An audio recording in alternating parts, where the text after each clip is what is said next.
Hey guys, so I just wanted to do a quick, short little video about this guy right here. This is the dinosaur that started it all for me. Cool story about this little guy right here. This is the first Jurassic Park figure I ever got in my life. I was 8 years old. I was at Universal Studios with my parents and my grandparents. As I have said in my videos before, at the time, there was a huge thing about the movie being nightmarish and too scary for little kids. My mom had heard that a lot of parents weren't letting their kids see it because it was too scary. So at 8 years old, I wasn't allowed to see the movie, and my parents were doing a boycott of all things Jurassic Park. So how did I get this, you ask? Well, being a sneaky little manipulative child that I was, I went and asked my grandparents to get it for me. And because when I seen it, it just stuck out to me with the frill and stuff. Like, I just thought that is one of the coolest dinosaurs I think I've ever seen. Not knowing that it was so original and like pretty much the staple of Jurassic Park. So I ended up asking my grandma if she'd buy it for me. She thought it was just another regular dinosaur. I don't even think she realized it was Jurassic Park, or she just didn't care because it didn't look that scary. Either way, I remember my mom finding out that she was going to get it for me, and she wasn't happy. I heard her telling my dad, like, she's going to buy him that Jurassic Park dinosaur. And any which way, bottom line is, Universal Studios trip, I ended up getting it.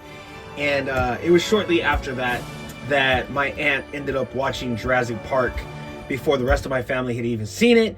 And my aunt ended up talking to my mom and telling her, hey, the movie wasn't that scary. Tim's pretty mature for an 8-year-old. I don't think it'll bother him. I think he can handle it. So that kind of got my mom to rethink it. She ended up agreeing, and a few short months later, after the movie had already come out and hit, I think it had already hit VHS. Yeah, pretty sure it did, because I think we rented it or we borrowed it from my aunt or something, and I finally got to see it. And I love dinosaurs my whole life, and yeah, never did give me any nightmares, but it was a super cool movie. And yeah, so just a cool little backstory to what started it all with my whole Jurassic obsession. This guy right here, in case you're wondering, this cool little statuesque, won't even stand up, that's why I'm holding it, Dilophosaurus. Boom. And it says right here on the belly, what does it say? 1992. Wow, that is so crazy, because I remember Jurassic Park didn't even come out until 93, so this must have been like leading up to the movie getting ready to come out, because I just remember Universal Studios having a huge Jurassic Park selection in the gift store. And there was a bunch of little dinosaurs like this. I think they had some T-Rexes, and this particular one is the one I remember seeing the most. And you can see all the hours and hours of fun and playtime I used this guy for. Like I said, it was always one of my favorite dinosaurs. I love the shape of the hands, the frill, the colors. I mean, the colors on this guy isn't like any Dilophosaurus that we've ever gotten.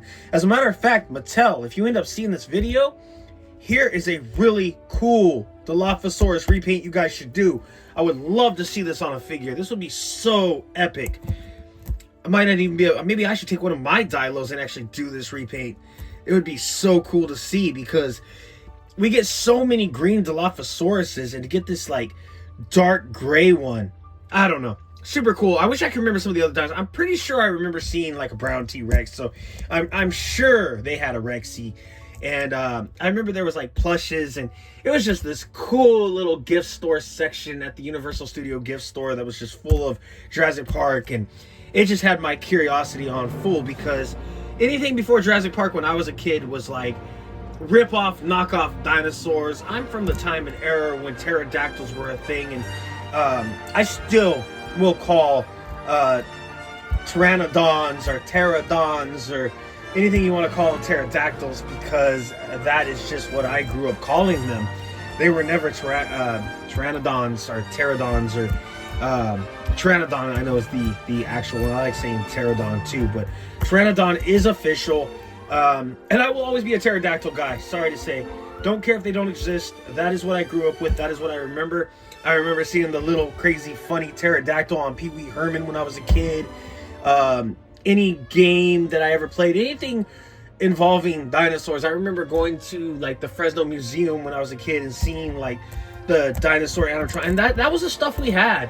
And there's another rip-off brand of dinosaurs that I have, a Stegosaurus, another one from my childhood, like stemming back to when I was like 3 years old, and maybe I'll end up doing a video on that. As a matter of fact, guys, if that's something you want to see, let me know in the comments below, and I will also review and talk about that.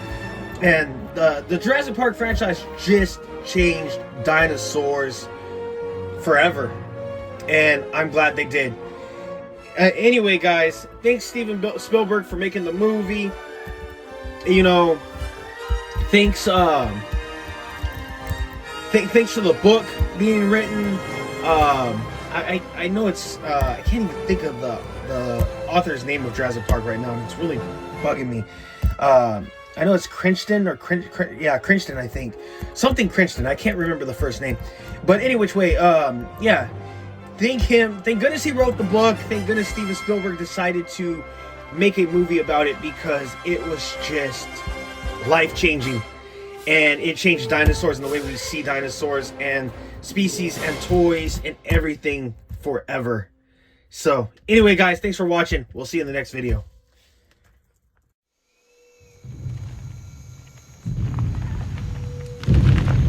Yeah.